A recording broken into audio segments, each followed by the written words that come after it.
Olá, família das Armas, sejam todos mais uma vez muito bem-vindos ao canal Portal das Armas. E hoje estou aqui em São Paulo, com o nosso querido candidato ao governo do estado aí, Major Costa e Silva, que vai dar gentilmente, estou na casa dele aqui, ele cedeu o espaço para a gente fazer uma entrevista com ele aqui.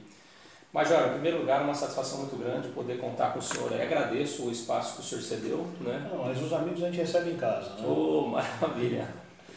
Major, fiquei contente aí de saber que o senhor veio se candidatar aí ao governo do estado, né? Uma área tão carente aí, a nossa política, né, de militares aí, pessoas compromissadas aí com os valores, né, emanados aí da vida militar, né? E eu queria já iniciar vou fazer um rol de perguntas para o senhor aqui, pretendo não me alongar muito, né, dentro do possível, mas eu queria que o senhor falasse um pouco, em primeiro lugar, quem é o Major Costa e Silva, né, e o que o levou a entrar na vida pública aí e posteriormente pleitear um cargo na vida política aí. Então vamos lá, eu sou antes de tudo um cristão, que ama a família, pai de 2 filhos, 2 meninos, que eu até brinquei que são 2 terroristas, né? Mas são 2 meninos muito amorosos, muito carinhosos, e sempre me dediquei às Forças Armadas, sempre me dediquei ao trabalho no Exército, né? Participando de diversas atividades, resgate da nossa história, resgate dos nossos heróis, e sempre tentei, dentro do meu trabalho, criar condições para que as pessoas crescessem. Então, sempre procurei trabalhar na formação moral do meu soldado, passar para ele valores importantes para que ele se tornasse um bom cidadão no futuro, e sempre procurei também, através de convênios, conseguir cursos para que eles tivessem uma formação profissional e se tornassem aí cidadãos produtivos aí para o nosso estado, para o nosso país. E esse sempre foi um objetivo, né? Tornar o lugar onde eu vivo melhor, porque esse lugar eu estou deixando para os meus filhos. E recentemente, com essa onda toda aí dos militares, né, entrando para a política, a população pedindo a nossa presença na política, eu resolvi, ser uma nova opção, porque eu também sou eleitor, né? Então quando a gente olha em quem que a gente vai votar, a gente fica escolhendo sempre o menos pior, aquele que tem um ideário mais ou menos parecido com o nosso, mas nunca atende aquilo que a gente quer. Então eu resolvi ser essa opção. Eu tirei a minha farda e vim aqui me oferecer como mais uma opção ao governo do estado de São Paulo. Esse foi o contexto que eu coloquei, né? Fui convencido por alguns amigos que disseram que eu teria condições de fazer muito mais do que eu já faço hoje sendo governador, que eu poderia influenciar positivamente a vida de muito mais pessoas, né? Aí, alguns milhões de pessoas e não algumas centenas, como a gente consegue fazer ano a ano. Então achei que seria assim, uma oportunidade interessante, uma chance de conseguir tornar o nosso estado um pouquinho melhor do que ele é. Maravilha, eu fico até feliz, inclusive, que utilizou para vice aí, né, a nossa querida amiga, uma policial militar, né? Então, já fazendo essa dobradinha aí importante, né, para a área de segurança. Em relação a isso, eu cito bastante. A Fátima, primeiro, que é uma mulher excepcional. Quem a conhece aí se encanta com ela. Minha esposa que não escute eu falar de me encantar com outra mulher. Mas a Fátima é uma pessoa fora de série. Além de ser uma policial, teve muito tempo aí na rua, desenvolve um trabalho muito legal com o PROERD, desenvolve um trabalho muito legal com apoio às mulheres, né? É uma mulher batalhadora, mãe de 5 filhos, criou os 5 filhos sozinha, já é avó. Então, sabe, ela tem uma experiência de vida, uma visão de mundo muito interessante e que vem agregar muito no nosso trabalho. Tanto é que tem vários aspectos no nosso plano de governo, em especial aqueles que dizem respeito à nossa polícia militar, que são frutos de uma conversa muito, muito detalhada com ela, fruto da experiência que ela tem na corporação. Bacana. Muito bom. Um beijo, viu, Fátima? Infelizmente, achei até que ela fosse estar aqui, né? Mas a Cabo Fátima realmente fez um trabalho, e faz um trabalho, na verdade, está nativa ainda, né? Excepcional dentro da Polícia Militar do Estado de São Paulo. Bom, o canal é de armas, né? Todo mundo, né, sempre quer saber com relação aí aos assuntos de armamento, segurança pública, que essa é a ênfase do Portal das Armas. Então, separei aqui algumas perguntas, né? O senhor é um oficial do Exército, já nativo inclusive, aí sabe das restrições impostas aí pelo Comando Logístico, e geralmente aí os cidadãos do país aí com relação a alguns calibres de arma de fogo por meio do R-105. Quem acompanha o nosso canal sabe disso aí. Aí eu vou perguntar para o senhor, uma pergunta meio que capciosa aí. É justo? E por quê? Olha, se a gente for analisar aí o que acontece em outros países, em países desenvolvidos, onde a cultura do armamento, a cultura do esporte de tiro é muito mais difundida do que aqui no Brasil, a gente verifica que as restrições elas praticamente não existem, ou são muito pequenas, né? Eu concordo que é necessário sim que se exerça um controle do pessoal, né? Porque afinal de contas nós exercemos um controle até para ceder uma carteira de motorista, né? Exige habilitação, exige que sejam feitos exames, que se demonstre a capacidade de conduzir um veículo. Eu acho natural que se demonstre também a capacidade para portar o armamento, para utilizar aquele armamento para que possa ser concedido, por exemplo, um porte de armas. Eu acho injusto a gente restringir tanto, porque a nossa realidade é uma realidade de quase guerra. Tá? Os criminosos hoje estão equipados com armamento muitas vezes até equipamentos mais modernos do que a gente dispõe no próprio exército. Não tenho dúvida, né? Então, eles têm hoje uma abertura, uma facilidade muito grande de conseguir armamento e nós, enquanto cidadãos, não vou falar enquanto militar, mas enquanto cidadãos, nos vemos à mercê desses criminosos. Então, eu acho que nós deveríamos liberar, sim, calibres mais eficientes e não deixar os calibres mais anêmicos apenas para o cidadão de bem. Tá? Eu não acho justo. Agora, existem estudos que eu não tenho como justificar ou como explicar, até porque eu não faço parte do processo decisório, nunca participei disso, mas eu sei que existe uma questão cultural muito forte aí por trás, em que existe uma mídia que vende a ideia de que a arma traz violência ou vai reforçar a violência, e não precisa ir muito longe, a gente pode ver o que aconteceu. O atentado que aconteceu contra o presidenciável, o capitão Bolsonaro, foi com uma faca, Exato. Foi com um tiro. Inclusive num estado onde não é permitido o uso de arma branca, né? O cidadão não poderia portar uma arma branca, foi lá e portando uma faca. Você vê, hoje o que eu digo é o seguinte, o cara que quer matar alguém, ele usa qualquer artifício, até uma garrafa que ele quebra, ele pode usar para matar outra pessoa. Então não tem como se restringir o meio, tem que se restringir o ato, restringir a atitude, mas os meios, quem quer fazer acha o meio. Não vai ser a presença da arma ou não que vai tornar isso mais frequente ou menos frequente. Eu falei, quem quer fazer vai fazer com o que tiver na mão, seja uma arma de fogo, seja uma faca, uma garrafa, uma cadeira, um pedaço de pau. Então essa restrição imposta ao porte de arma e a determinados calibres, eu particularmente não vejo objetivo, não vejo finalidade, não considero justo, mas eu não consigo explicar por quê. Eu acredito muito nos meus superiores, né? Acredito que eles devam ter algum motivo, mas eu desconheço, realmente eu desconheço. Perfeito. Embora seja uma questão mais aí de Estado, essa é uma questão mais federal, existe alguma coisa que poderia ser feita em âmbito estadual para mudar essa realidade aí? Não, nós podemos. Acho que o primeiro trabalho, né, que tem que ser feito é mudar a cultura das pessoas. Né? A gente precisa fazer um trabalho de conscientização, de se mostrar que realmente é um incentivo maior ao esporte do tiro. Eu sou atirador também, fui atleta de tiro na academia, procuro praticar o tiro sempre que eu posso.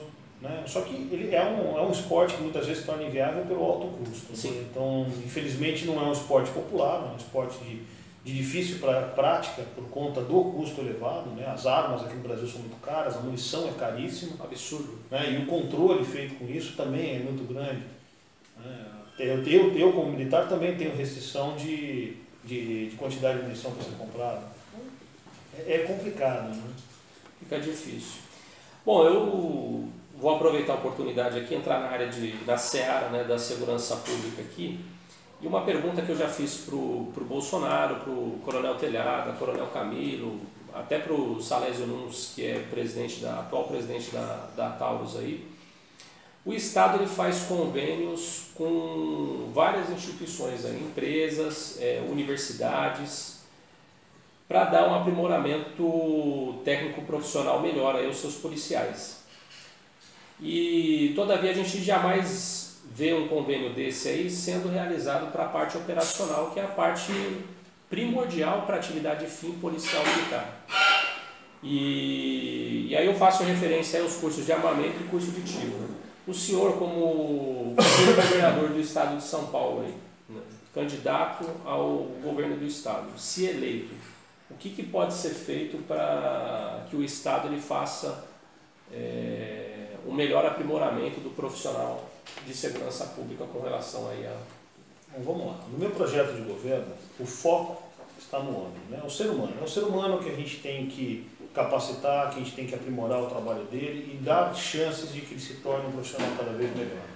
Então, não só o investimento em cursos dentro da força, né, dentro de cada instituição, mas procurar capacitar os nossos policiais, sejam militares ou civis, em intercâmbios em outras forças, em outros estados e até fora do país. Então, isso é uma prioridade nossa. Nós precisamos investir muito no homem, porque é o homem, né, com a experiência e com a sua criatividade, que faz com que o serviço policial fique cada vez melhor. A gente não pode se calcar única e exclusivamente no equipamento ou na disponibilidade de recursos, mas realmente é o homem que traz ou que faz com que a instituição cresça. Então, o nosso foco é investir realmente no homem, através de intercâmbios, de cursos de formação, participação de cursos internos, ou que a gente possa trazer pessoas de fora para agregar conhecimentos ao nosso homem, ao nosso policial. Então, o nosso foco é maior em cima do homem, sim. Então, esse é o nosso plano de governo. Perfeito.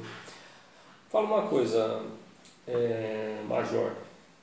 A Polícia Civil ela tem um maior déficit de efetivo de sua história atualmente aí. E sofre aí, inclusive, com a falta de recursos, né? Então, diante dessas dificuldades enfrentadas, ainda assim a Polícia Civil, briosa, faz um excelente trabalho, né? Diante das dificuldades que enfrenta.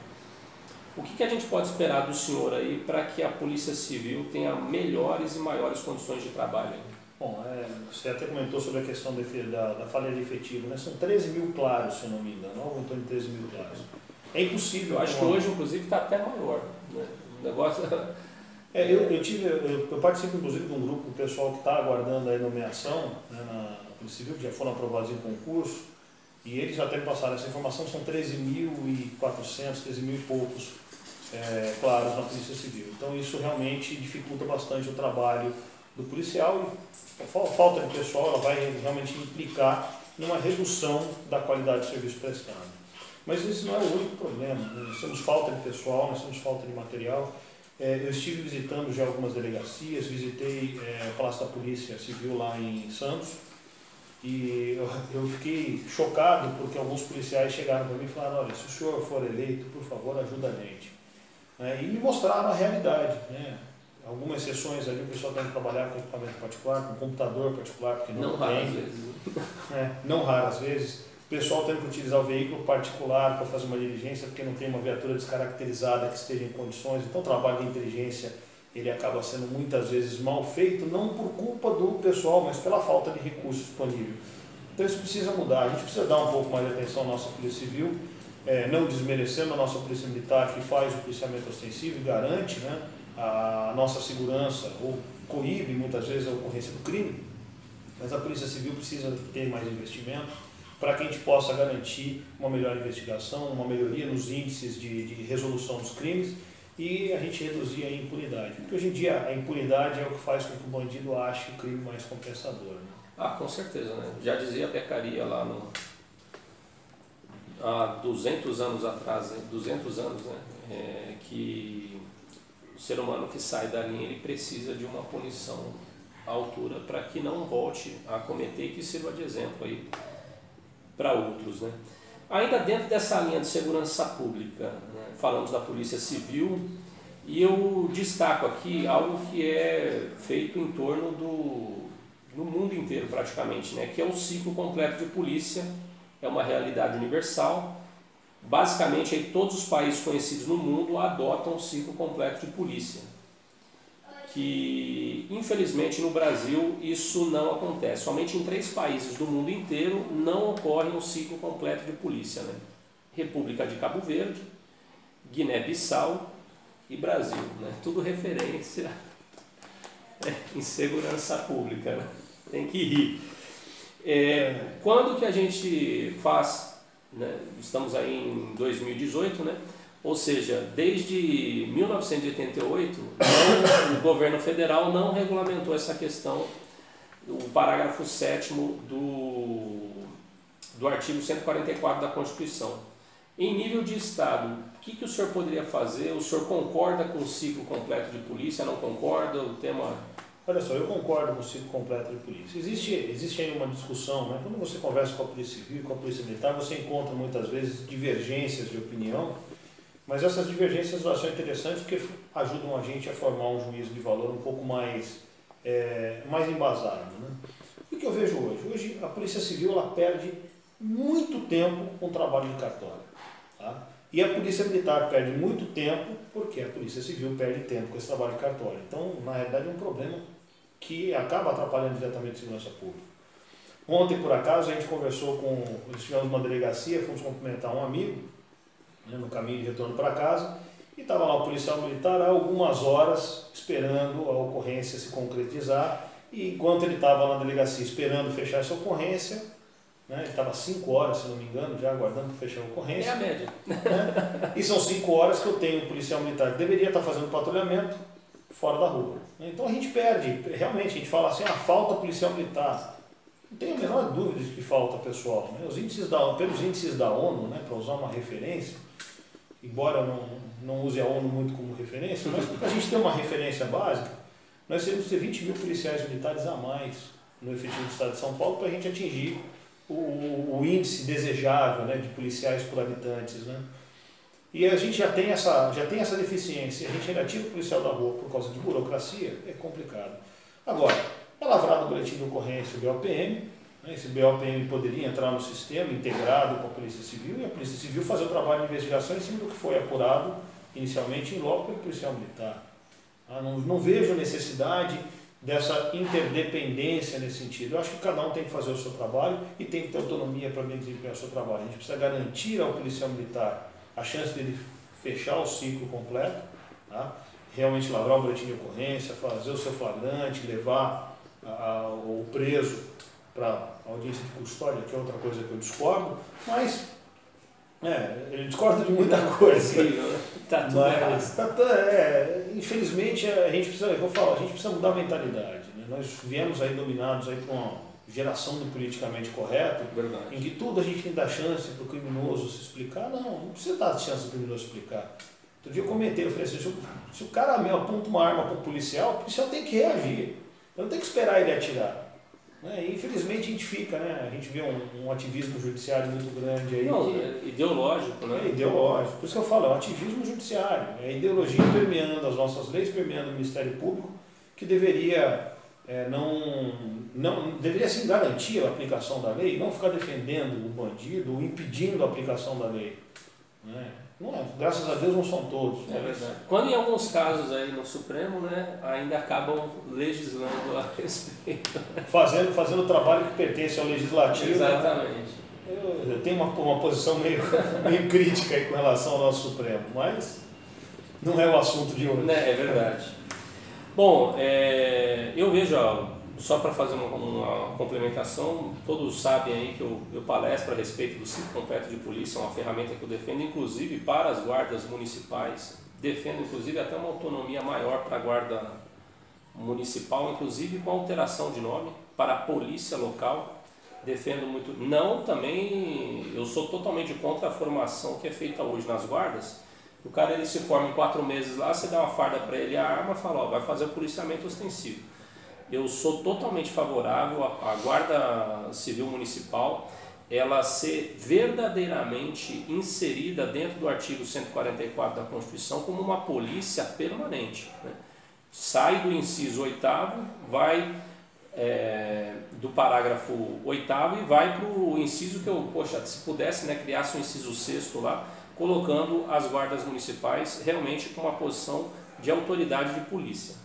Mas isso é um outro tema e não é, né? Mas eu defendo, inclusive, que a própria Guarda Municipal também faça o ciclo completo de polícia. Sim. Bom, de que forma o Estado ele poderia ajudar o policial aí na compra do armamento e munição aí mais baratas? Olha, a gente esbarra muito na nossa legislação federal, né? Eu me recordo quando eu era aspirante, isso em 99, quando eu comprei a minha arma, a primeira arma eu tive isenção de impostos para comprar a arma. Então a arma para mim ela saía muito mais barata do que saía para o civil, porque afinal de contas a arma é nosso instrumento de trabalho também. E por razões aí que eu desconheço, resolveram tirar essa isenção. Então acho que o Estado pode trabalhar para que essa isenção as forças de segurança pública, o pessoal da segurança pública, volte a ter isenção na parte de imposto, ou podemos até criar, eventualmente, aí, subsídio para que isso possa acontecer. Né? A gente tem que verificar a viabilidade legal de cada uma dessas possibilidades, né? E trabalhar para que isso possa acontecer. Mas eu acho, sim, como eu falei, né, o esporte do tiro é um esporte caro, né? É muito caro, a munição é muito cara, o armamento é caro, e o armamento, a gente facilitar a prática do esporte de tiro para o policial, ou para qualquer membro da força de segurança pública ou das Forças Armadas.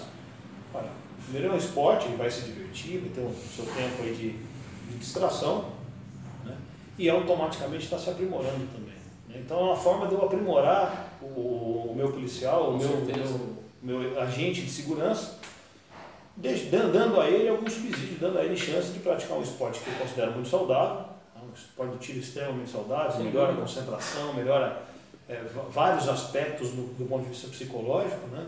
É relaxante e vai estar aprimorando, né? Vai tornar um atirador melhor, no momento que ele tiver que utilizar esse armamento numa operação, num emprego real, ele vai usar com muito mais eficiência. Então, não sei por que se dificulta a vida até do próprio policial, não tem justificativa lógica, né? Eu não tenho, aqui no Brasil são as coisas que eu tenho que estudar esse pessoal. Então, uma das coisas que o senhor até me perdoe a petulância aqui, que eu vejo que as leis, elas deveriam, na verdade, se adaptar à atividade policial. E o que a gente vê hoje é exatamente o contrário, o policial cada vez mais amarrado, tendo que se adaptar às leis altamente restritivas aí, e que tem leis aí que, pelo amor de Deus, na verdade, se a gente for pegar a portaria interministerial 4.226 aí, né, com relação ao uso de armas não letais aí, tem leis que são para que a gente literalmente morra aí. Não, mas é justamente o que eu coloco. Existe uma necessidade de adaptação legal à atividade policial. Por exemplo, eu não vejo como que pode ser considerado crime o disparo de arma de fogo em via pública para o policial. Ou seja, se ele reagir, mesmo que ele não venha atingir, mas o fato de ele ter disparado, ele vai ter que responder por isso criminalmente. Né? Então, acho que é muito complicado. A gente precisa dar mais segurança para o nosso policial, senão ele não tem como atuar. Se eu amarro as mãos do meu policial, eu transformo ele no escoteiro e faço ele deixar de ser policial. E é o que está acontecendo hoje.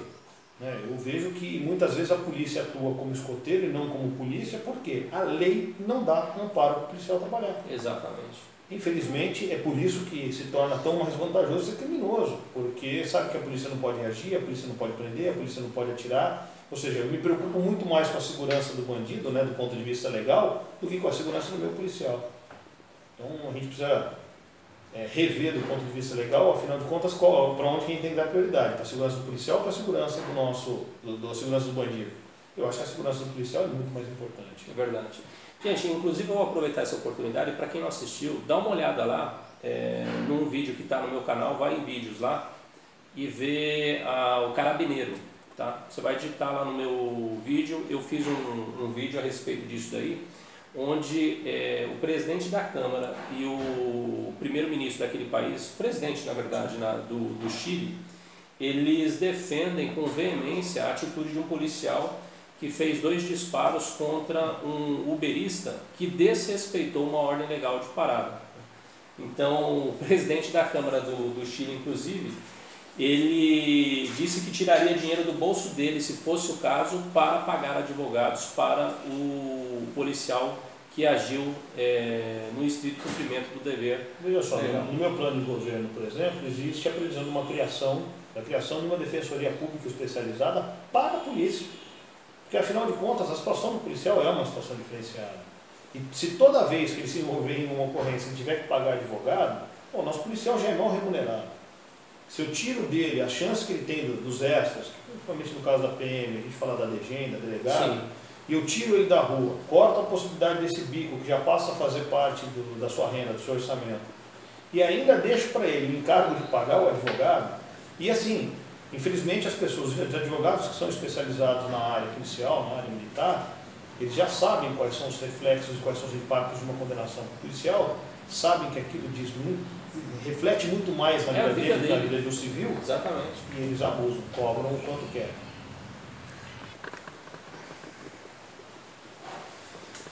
Bom, continuando aqui, comando, uma outra coisa que eu vejo como fundamental, importante para a valorização dos nossos policiais aqui no estado de São Paulo. As escolas da Polícia Militar, todas elas aí, de soldado ao oficialato, elas são escolas de ensino superior, são escolas de nível superior, reconhecidos pela Secretaria de Segurança, pela Secretaria de Educação Bandeirante aqui. Não daria para estender esse reconhecimento em nível nacional? Sim, na realidade deveria ser reconhecido em nível nacional, assim como são as escolas militares das Forças Armadas. Então, o reconhecimento é feito pelo MEC, né, pelo Ministério da Educação, e eu acho que há, sim, falta um contato mais aproximado, um esforço por parte do governo do Estado para que esse reconhecimento passe a ser feito pelo MEC também. E eu acho que é importante que seja, porque isso é o reconhecimento do nosso policial, é o reconhecimento das nossas instituições, e mais do que isso, é o reconhecimento do Estado de São Paulo. Não tenho dúvida. Outra coisa, qual que é a sua opinião aí com relação, falando de educação agora, um projeto que é fundamental, inclusive do nosso amigo aí, o Miguel Najib, né, parente da minha amiga Bia Kisses, dá um beijo para Bia Kisses. Escola sem partido. No governo do senhor, isso aí é realidade ou não? Qual que é a sua opinião com relação à escola sem partido? Será realidade no meu governo. Inclusive, se consultarem lá no site Escola Sem Partido, vão verificar lá o meu compromisso assinado. Tá? Já assinei o compromisso. Tive uma oportunidade, me considero privilegiado nesse aspecto, tive a oportunidade de jantar com o Dr. Miguel Najib. E nós, inclusive, debatemos vários pontos do projeto da Escola Sem Partido, com algumas sugestões que eu passei para ele inclusive achou bastante interessante, até algumas questões às vezes um tanto quanto controversas, né? A gente falou sobre passar noções de patriotismo, noções de amor à pátria, respeito aos símbolos nacionais, e aí nós ainda debatemos sobre se isso não seria também um tipo de doutrinação, um tipo de ideologia sendo passada. Eu apresentei para ele o meu posicionamento, falei assim, olha, doutor Miguel, a gente tem que entender que existe uma lei falando sobre os símbolos nacionais, inclusive com sinais de respeito. Então, ensinar isso não é doutrinar a criança. De forma e sim ensinar a criança a legislação, ensinar a cumprir a lei. E eu acho que, antes de mais nada, independente de ideologia, nós temos que ensinar a criança a cumprir a lei. Porque isso vai fazer dela um cidadão mais correto, um cidadão mais produtivo. Né? Então, tive a oportunidade de conversar muito com ele, ainda, segundo ele mesmo, que teremos novas oportunidades de conversar, podemos debater mais ainda sobre o assunto, para que a gente apresente, para que a gente arredonde um projeto bem assim, bem adequado, bem azeitado para a realidade do Estado de São Paulo. Inclusive com aspectos punitivos para quem descumprir a obrigação, para aqueles professores que descumprirem a sua obrigação de se manterem isentos do ponto de vista ideológico em sala de aula. Perfeito. Aproveitando aí a oportunidade aí, com relação à área da educação aí, quais seriam as principais metas do senhor aí, frente ao governo do Estado, para a área da educação? Nós temos hoje uma sequência de problemas, né, que tem minado bastante a nossa educação. A ideologização é uma delas, né? Mas nós temos também a progressão continuada, que praticamente tirou o estímulo ao aluno de estudar. Então o aluno, ele sabe que vai ser aprovado, os pais deixaram de acompanhar, porque sabem que o aluno vai ser rematriculado no ano seguinte. Então, se tirou toda a responsabilidade da família, tirou a responsabilidade do aluno e deixou a responsabilidade exclusivamente na escola de dizer que está ensinando. Isso está errado.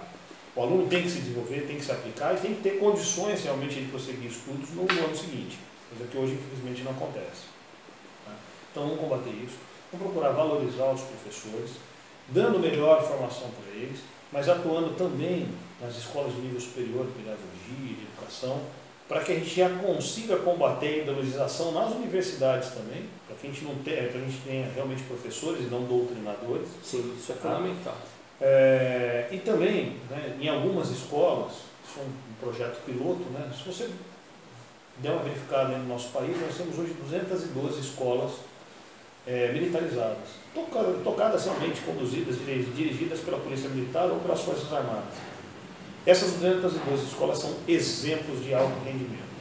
Tá? Então, nós podemos trazer essa experiência do Estado de São Paulo, pretendo trazer essa experiência do Estado de São Paulo, fazendo sim uma aproximação da Polícia Militar com as escolas e priorizando aquelas escolas onde os índices de rendimento sejam mais baixos. e naquelas onde o índice de criminalidade no entorno da escola seria também mais alto. Porque o policial militar dentro da escola, ele garante a segurança do professor, ele faz um intercâmbio muito interessante com o professor que hoje se preocupa com a parte pedagógica, mas perdeu aquela capacidade de impor a sua autoridade dentro da sala de aula. E o policial militar, pela própria característica da formação, sabe como impor a autoridade e tem como passar essa experiência para o aluno, para o professor. Então, com isso, nós recuperamos o respeito ao professor em sala de aula, damos segurança ao professor, com um trabalho também de aperfeiçoamento e aprimoramento, através de cursos, pós-graduações oferecidas nas próprias universidades estaduais, que hoje não priorizam o nosso professor de ensino básico. Então, a gente consegue valorizar o professor, isso para não falar na questão de salário, porque a questão de salário hoje também é vergonhoso quanto ganha um professor. E ainda temos também, dentro dessa aproximação do policial, né, com as escolas, nós podemos abrir espaço. Nós temos hoje muito policiais com formação superior, alguns formados na área de educação, com capacidade para dar aula, sobretudo o segmento feminino da PM, né, que muitas vezes acaba ficando de fora dos bicos, né, não tem como complementar a renda. Nós podemos abrir espaço para que essas mulheres, com formação de nível superior e com capacidade para assumirem salas de aula, elas possam dar aula em sala de aula, dar aula nas nossas escolas. Porque eu entendo que uma policial militar como professora, ela não vai ser desrespeitada. Eu quero ver quem vai ser o aluno que vai se levantar para dar uma cadeirada, por exemplo, numa policial militar. Né? Então é aluno maluco, mas é só o maluco mesmo vai fazer. Porque o abusado vai fazer uma vez só. Vai fazer uma vez só.